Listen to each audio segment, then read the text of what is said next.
Hi friends, Assalamu alaikum. Bismi കിച്ചണിലോട്ട് എല്ലാവർക്കും സ്വാഗതം. ഇന്ന് നമ്മൾ നേന്ത്രപ്പഴം ഒരു മുട്ടയൊക്കെ വെച്ചിട്ടുള്ള ഒരു ഈസി ബ്രേക്ക്ഫാസ്റ്റിന്റെ റെസിപ്പിയാണ് ചെയ്യുന്നത്. എങ്ങനെയെന്ന് നോക്കാം.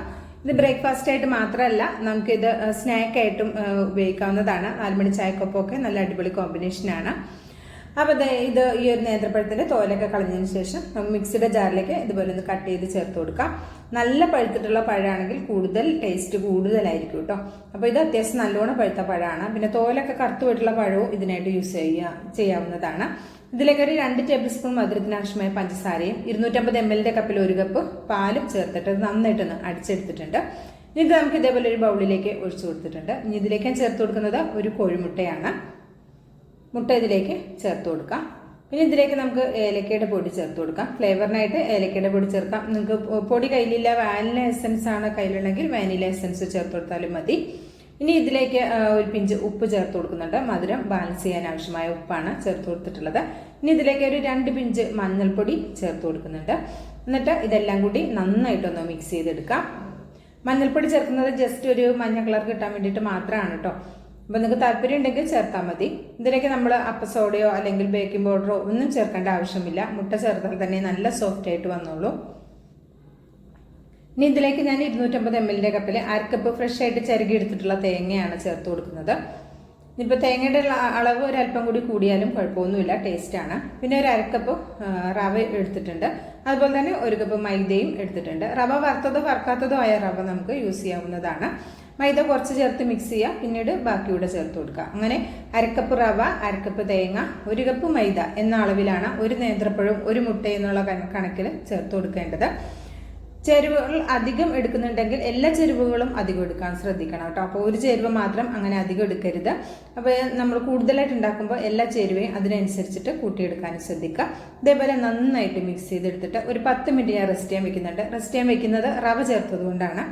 റവ ചേർക്കുമ്പോൾ റവ ഒന്ന് സോഫ്റ്റായി വരണമെങ്കിൽ നമ്മളൊന്ന് റെസ്റ്റ് ചെയ്യാൻ വെക്കണം 10 മിനിറ്റ്. അതുകൊണ്ട് മാത്രമാണ് ഒരു 10 മിനിറ്റ് ഇത് റെസ്റ്റ് ചെയ്യാൻ വെച്ചിട്ടുണ്ടായിരുന്നത്. അപ്പോൾ ഇതിൻ്റെ കൺസിസ്റ്റൻസി ഇതാണ്. ഈ ഒരു രീതിയിലാണിത് റെസ്റ്റ് ചെയ്തതിന് ശേഷം ഉണ്ടാവുക. അപ്പം നമുക്കിതൊന്ന് ചുട്ടെടുക്കണം. എന്നിട്ട് ഇതേപോലെ ഒരു ഇരുമ്പിൻ്റെ തവയാണ് വെച്ചിട്ടുള്ളത്. അതിലേക്ക് 1.5 ടേബിൾ സ്പൂൺ ഓയിലാണ് ഞാൻ ചേർത്ത് കൊടുക്കുന്നത്. നിങ്ങൾക്ക് ഇതിന് പകരം നെയ്യ് ചേർത്താൽ നല്ല ടേസ്റ്റ് ആയിരിക്കും. അതുപോലെ തന്നെ വെളിച്ചെണ്ണ മതിയെങ്കിൽ അങ്ങനെയും യൂസ് ചെയ്യാം. വെളിച്ചെണ്ണ അത്രയ്ക്ക് ടേസ്റ്റ് വരില്ല. നെയ്യോ അല്ലെങ്കിൽ ഏതെങ്കിലും ഓയിലോ നമുക്ക് ചേർത്ത് കൊടുക്കാവുന്നതാണ്. ഞാൻ സൺഫ്ലവർ ഓയിലാണ് എടുത്തിട്ടുള്ളത്. ഇതിലേക്ക് ആവശ്യത്തിന് ഒരു 1.5 തവിയോളം മാവ് ഒഴിച്ചിട്ട് ജസ്റ്റ് ഇതേപോലെ ഒന്ന് പരത്തി കൊടുക്കുക. ഒരുപാട് എണ്ണയിലൊന്നും കോരി ഒഴിച്ചതൊന്നും ഫ്രൈ ചെയ്യേണ്ട ആവശ്യമില്ല. കുറഞ്ഞ ഓയിലിൽ നമുക്കിത് റെഡിയാക്കി എടുക്കാൻ പറ്റും. നല്ല ടേസ്റ്റാണ്. വളരെ സിമ്പിളാണ് നമുക്കിത് തയ്യാറാക്കി എടുക്കാം. നേന്ത്രപ്പഴത്തിൻ്റെ തോലൊക്കെ കറുത്തു പോയതൊക്കെ വീട്ടിലുണ്ടെങ്കിൽ, കറുത്തു പോയ തോലുള്ള പഴമൊക്കെ ആണെങ്കിൽ നമ്മൾ അധികം കുട്ടികൾ അത് കണ്ടാൽ കഴിക്കില്ല. അപ്പോൾ ഒക്കെ എടുത്ത് കളയാനും ശ്രമിക്കുക. അപ്പോൾ അങ്ങനെ ഒന്നും ചെയ്യേണ്ട. ഇതേപോലെ നമുക്ക് ഈസി ആയിട്ടുള്ള നല്ല അടിപൊളി ബ്രേക്ക്ഫാസ്റ്റ് ആയിട്ട് നമുക്ക് തയ്യാറാക്കി എടുക്കാം. ഞാൻ നേരത്തെ പറഞ്ഞ പോലെ ഇത് നമുക്ക് 4 മണി ചായക്കൊപ്പവും സ്നാക്കായിട്ടും കഴിക്കാവുന്നതാണ്. അപ്പോൾ ഒരെണ്ണം ഇവിടെ റെഡിയാക്കി എടുത്തതിന് ശേഷം അടുത്തതും അതേ എണ്ണ തന്നെയാണ്, വേറെ എണ്ണ ഒന്നും ഒഴിച്ചു കൊടുത്തിട്ടില്ല. അതേ എണ്ണയിലേക്ക് ഒരു 3-4 എണ്ണമൊക്കെ നമുക്ക് ഒരു 1.5 ടേബിൾ സ്പൂൺ ഓയിലിലേക്ക് തയ്യാറാക്കി എടുക്കാൻ പറ്റും.